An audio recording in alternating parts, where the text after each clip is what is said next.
ओम नमः शिवाय।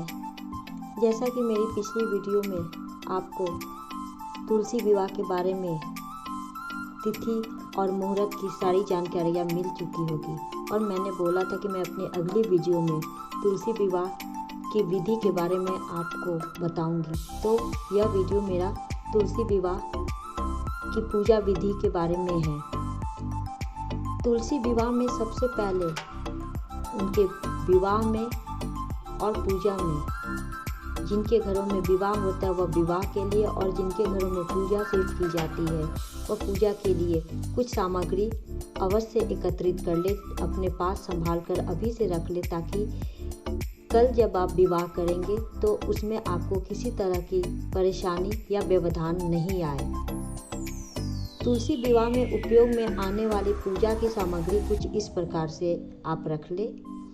अपने सामर्थ्य अनुसार आप कम और ज़्यादा कर सकते हैं। जैसे कि माता तुलसी के लिए लाल चुनरी, माला, सुहाग की चीज़ें, फूल, पंचामृत, नैवेद्य, धूप, दीप, सिंदूर, हल्दी या हल्दी की गांठ या पाउडर, कोई भी चीज़ आप रख सकते हैं। अपने सामर्थ्य अनुसार माता की सुहाग की चीज़ों में आप चूड़ी, बिंदी, मेहंदी, महावर, नेल पॉलिश, बिछुआ, पायल, सभी जो भी चीज़ें आप रखना चाहते हैं उनमें आप कम और ज़्यादा कर सकते हैं। वह सुहाग की चीज़ें आप रख सकते हैं। माता को चूँकि आंचल भी भरा जाता है, बेटी के रूप में उनका विवाह किया जाता है या सुहागन महिला उन्हें उनकी पूजा करती हैं तो उन्हें आंचल भरती है। तो उस आंचल में को भरने के लिए दीपावली के दिन जो आपने उपयोग में खील खरीदे होंगे उसमें कुछ बचे हुए खील होंगे तो वह आप ले सकते हैं या चावल ले सकते हैं। क्योंकि एकादशी तिथि है तो कुछ लोग चावल वर्जित करते हैं, तो चावल आप खा नहीं सकते हैं, पर विष्णु भगवान को चावल अर्पित नहीं की जाती है, लेकिन माता को या किसी और पूजा में चावल आप उपयोग में ला सकते हैं। इसलिए यहाँ पर भी आप चावल का उपयोग कर सकते हैं या फिर आप पोहा अर्थात चूड़ा जिसे कहते हैं कई जगहों पर, उसका उपयोग कर सकते हैं। हल्दी की गांठ ले सकते हैं या हल्दी पाउडर उपयोग कर सकते हैं। और साथ ही आंचल भरने में खाली आंचल नहीं भरा जाता है तो कुछ पैसे अपने सामर्थ्य अनुसार उसमें रख सकते हैं। आपकी इच्छा पर निर्भर करता है। अब आते हैं भगवान विष्णु के पूजा के लिए। तो भगवान विष्णु के लिए पीले वस्त्र या पीले कपड़े या फिर मौली धागा, उनके गठबंधन, जो लोग विवाह करते हैं उनके गठबंधन के लिए अंग वस्त्र अथवा एक पीले कपड़े का टुकड़ा भी रख सकते हैं जिनसे उनका गठबंधन कर सके। सफ़ेद तिल, गेहूँ, जो भी उनको इच्छा हो, या तो सफ़ेद तिल ले सकते हैं या गेहूँ रख सकते हैं। धूप, दीप, नैवेद्य, पंचामृत, तुलसी पत्र अवश्य रखें क्योंकि भगवान विष्णु की पूजा अधूरी होती है तुलसी पत्र के बिना। गंगा जल और जितना सामर्थ्य के अनुसार आप कॉइन, पैसे रख सकते हैं। पूजा की, भगवान विष्णु की पूजा के समय सामग्री के रूप में न कहकर, बल्कि मैं यह कहूँगी कि माता लक्ष्मी के रूप में शंख अवश्य रखना चाहिए। शंख में सभी भगवानों का भी निवास होता है और साथ ही यह माता लक्ष्मी का प्रतीक भी होता है। तो उनकी पूजा में, भगवान विष्णु की पूजा में शंख अवश्य रखना चाहिए। तो यहाँ भी विवाह में, माता तुलसी के विवाह में हम शंख अवश्य रखेंगे। और भगवान विष्णु को कह सकते हैं बतासे या मिश्री अति प्रिय हैं, खासकर मिश्री बहुत उन्हें प्रिय है तो मिश्री अवश्य रखें। साथ ही ऋतुफल जो भी हो आप अपने सामर्थ्य अनुसार ऋतुफल रख सकते हैं, 5, 9, 11 या 1, कुछ भी आप अपने इच्छा अनुसार। किसी तरह की कोई दबाव, कोई ज़बरदस्ती नहीं होती, अपने इच्छा अनुसार आप ऋतुफल रख लीजिए। किसी भी पूजा में सबसे पहले भगवान गणेश की भी पूजा की जाती है। यह उन्हें वरदान के रूप में भगवान शिव ने दिया है, यह वरदान भगवान गणेश को। इसकी एक पौराणिक कथा है जिसके बारे में मैं कभी चर्चा करूंगी और उसका वीडियो भी अपलोड कर दूंगी। पर मैं आज बता दूं कि इस पूजा में भी गौरी गणेश की पूजा की जाती है। तो अगर आपके पास भगवान गणेश और माता गौरी की मूर्ति या फोटो नहीं है तो कोई भी चिंता करने की बात नहीं है। आप सुपारी में लेकर उसमें मौली धागा लपेटकर भगवान गणेश की स्थापना कर सकते हैं और हल्दी की गांठ में मौली धागा लपेटकर माता गौरी की स्थापना कर सकते हैं। साथ ही कुछ पूजा की सामग्री जो है जिसमें आप सुपारी, सफ़ेद तिल, गेहूँ, तुलसी पत्र, मैं फिर से एक बार सब कुछ चीज़ें जो रह गई होंगी, गलती से मेरे से छूट भी गई हूँ या मैं दोबारा दोहरा दूँ ताकि कुछ चीज़ें आपकी छूटे ना पूजा से पहले, उन सब चीज़ों को आप एकत्रित कर लीजिए। और उसके बाद अब मैं आती हूँ पूजा की विधि के लिए। कलश जो लोग स्थापित करते हैं वह लोग कलश भी अवश्य खरीद ले। कलश के ऊपर रखने के लिए, कवर करने के लिए मिट्टी के ढक्कन आते हैं या फिर कोई बर्तन, पूजा का पात्र जो होता है प्लेट जैसा, वो भी आप ले सकते हैं। एक दीप भी कलश के ऊपर रखने के लिए, कलश के ऊपर रखने के लिए सफ़ेद तिल अथवा गेहूँ रख सकते हैं। कलश के अंदर डालने के लिए हल्दी की गांठ या हल्दी पाउडर, 5 या 9 अशोक के पत्ते या आम के पत्ते, अगर यह दोनों नहीं मिले तो पान के पत्ते भी ले सकते हैं, और कुछ कॉइन या एक का सिक्का भी आप उसमें डालकर जल भर दीजिएगा कलश में। कुछ पहले गंगा जल और उसके बाद सादा जल भी उसमें भरकर, कलश को भरकर इन सब चीज़ों के अंदर उसे डालकर ऊपर से कलश को कवर कर देंगे। साथ ही पूजा में लौंग, इलायची अगर अर्पित करना चाहते हैं तो उसे भी आप रख सकते हैं। अब हम बात करते हैं पूजा का समय, आपको पता है विधि की बात करती हूँ मैं।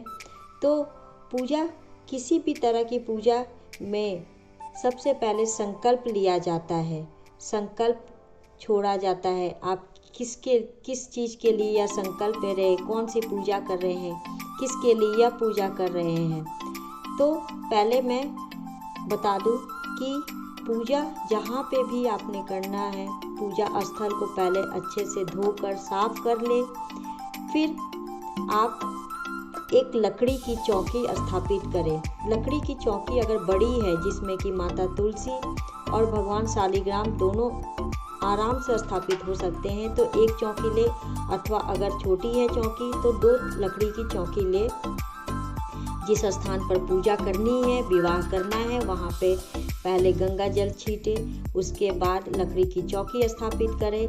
उस चौकी पर लाल या पीले कपड़े स्थापित करें, उन्हें कवर करें, और उसके बाद आप उस चौकी के चारों तरफ या सामने की तरफ रंगोली अवश्य बनाएं, क्योंकि विवाह का समय है, रंगोली शुभ होती है। आज के दिन आप अपने मुख्य द्वार पर भी, मेन गेट के पास भी रंगोली बना सकते हैं, पूजा मंदिर के पास भी रंगोली बना सकते हैं। तो आप अपने पसंद के अनुसार रंगोली बनाएं जहाँ पे कि आप पूजा या विवाह कर रहे हैं। अब उसके बाद जो चौकी आपने स्थापित की है उसमें इस बात का ध्यान अवश्य रखें कि माता का आसन और भगवान शालिग्राम, विष्णु भगवान का आसन या भगवान कृष्ण के जिस रूप में भी आप विवाह करने जा रहे हैं, माता वृंदा, माता तुलसी का विवाह करने जा रहे हैं, वह दोनों आसन बराबर हो। कोई भी ऊंच या नीच नहीं होनी चाहिए, अप या डाउन नहीं होना चाहिए। इस बात का खास ख्याल रखें। उस चौकी पर जैसा मैंने बताया कि लाल कपड़ा अथवा पीला कपड़ा आप उसे बिछाकर उस चौकी को कवर कर दीजिए। उसके बाद आप उस चौकी पर जल के छींटे दीजिए और सबसे पहले मंडप सजाते हैं। अगर आप विवाह कर रहे हैं तो गन्ने के डंडे से मंडप बनाएं, मंडप को सजाएं फूलों से, जितना भी आप सजा सकते हैं उस तरह से आप मंडप बनाकर सजाएं। उसके बाद सबसे पहले भगवान शालिग्राम को स्थापित करें। भगवान शालिग्राम को स्थापित करने के बाद माता तुलसी को स्थापित करें।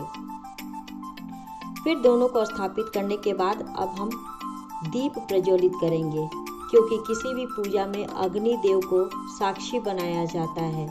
अगर आपको पता होगा तो किसी भी पूजा में, चाहे विवाह संपन्न हो या यज्ञ हो, हम अग्नि का आवाहन करते हैं, अग्नि को साक्षी बनाते हैं। तो यहाँ भी हम सबसे पहले दीप प्रज्वलित करेंगे। दीप प्रज्वलित करने के बाद हम कलश की स्थापना करेंगे। कलश स्थापना में उपयोग में लाई जाने वाली चीज़ों के बारे में मैंने बता दिया है पहले। तो उन चीज़ों को डालकर हम कलश की स्थापना करते हैं। उस चौकी के आगे हम कलश की स्थापना करेंगे।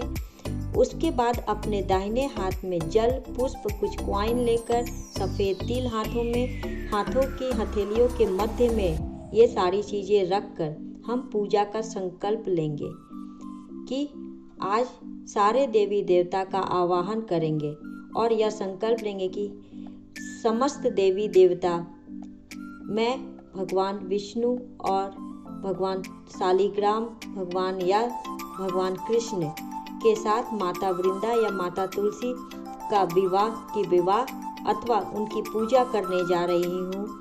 तो मेरे इस पूजा में आप सभी सम्मिलित होकर मेरी पूजा को संपन्न करवाएं और मुझे अपना आशीर्वाद दे, मेरे परिवार को, मेरे अपनों को अपना आशीर्वाद दे और निर्विघ्न मेरा यह पूजा संपन्न करवाने में मेरी मदद करें। और इस तरह करके संकल्प लेकर आप संकल्प छोड़ दें, अर्थात अपने आसन के दाहिनी तरफ या बाईं तरफ इसे छोड़ दीजिए। उसके बाद सबसे पहले हम भगवान गणेश की पूजा करेंगे। भगवान गणेश की पूजा सबसे पहले की जाती है, इसलिए हम भगवान गणेश की पूजा में भी उन्हें जल से स्नान करवा के, मौली धागे से वस्त्र अर्पित करके, रोली चंदन का तिलक अर्पित करके, धूप दीप नैवेद्य पुष्प फल अर्पित करेंगे और भगवान गणेश की पूजा करेंगे। उसके बाद हम इसी तरह से माता गौरी की भी पूजा करेंगे। और अब हम भगवान शालिग्राम और माता तुलसी के विवाह के लिए गौरी गणेश की पूजा के बाद उनकी पूजा प्रारंभ करते हैं। सबसे पहले हम भगवान शालिग्राम की पूजा प्रारंभ करेंगे। भगवान शालिग्राम को हम जल से स्नान करके उन्हें हल्दी अवश्य अर्पित करें, क्योंकि यह विवाह का समय है, इसलिए हल्दी अवश्य अर्पित की जाएगी। हल्दी अर्पित करके चंदन पुष्प नैवेद्य वस्त्र या फिर पीले कपड़े या फिर मौली धागा वस्त्र के रूप में अर्पित उन्हें करेंगे। उन्हें धूप दीप देंगे, पंचामृत पुष्प मिश्री फल ऋतुफल या जो भी चीज़ें आप प्रसाद के रूप में मिठाई रखे हैं वह सब उन्हें अर्पित करेंगे। उसके बाद उन्हें हम धूप दीप नैवेद्य दिखाकर उनसे प्रार्थना करेंगे, उनकी पूजा करेंगे। और अब हम माता तुलसी की पूजा करेंगे। माता तुलसी की पूजा करने के लिए भी हम सबसे पहले माता तुलसी को जल से स्नान करवाएंगे, हल्दी अर्पित करेंगे। उन्हें भी हम पंचामृत से अर्पित करके धूप दीप नैवेद्य दिखाएंगे। उन्हें वस्त्र के रूप में हम लाल चुनरी अर्पित करेंगे। लाल चुनरी अर्पित करके हम उन्हें सुहाग की सारी सामग्री अर्पित करेंगे। और सुहाग की सारी सामग्री में आप चाहे तो माता तुलसी का पौधा अगर मजबूत है, बड़ा है, तो एक एक करके आप उन्हें पहना भी सकते हैं, उन्हें सजा भी सकते हैं। नहीं तो सारी सामग्री आप उनके चरणों में, उनकी जड़ों के पास अर्पित कर सकते हैं। उसके बाद सिंदूर लेकर अत्यधिक पत्तों में, बल्कि मैं यह कहूँगी कि हो सके तो सारे पत्तों में सिंदूर अवश्य लगाएं। सिंदूर जितना अधिक आप पत्तों में लगाएंगे, जैसा मैंने पहले भी बताया है कि उतने वर्षों तक, उतने जन्मों तक आप सौभाग्यशाली बने रहेंगे। ऐसा आप कई जन्मों तक सौभाग्यशाली बने रहेंगे, सुहागवती बने रहेंगे। तो अपने सौभाग्यशाली जीवन की कामना करते हुए जितना हो सके पत्तों पर सिंदूर अर्पित करें। अगर आपको मंगल गान आता है तो मंगल गान, मंगल गीत अवश्य गाएं। माता तुलसी और भगवान विष्णु की पूजा करें एक साथ। उसके बाद भगवान विष्णु के विष्णु सहस्त्र नाम का पाठ अवश्य करें। माता तुलसी की पूजा करने के लिए माता तुलसी मंगलाष्टक का पाठ अवश्य करें और उसके बाद इन दोनों की आरती अवश्य करें।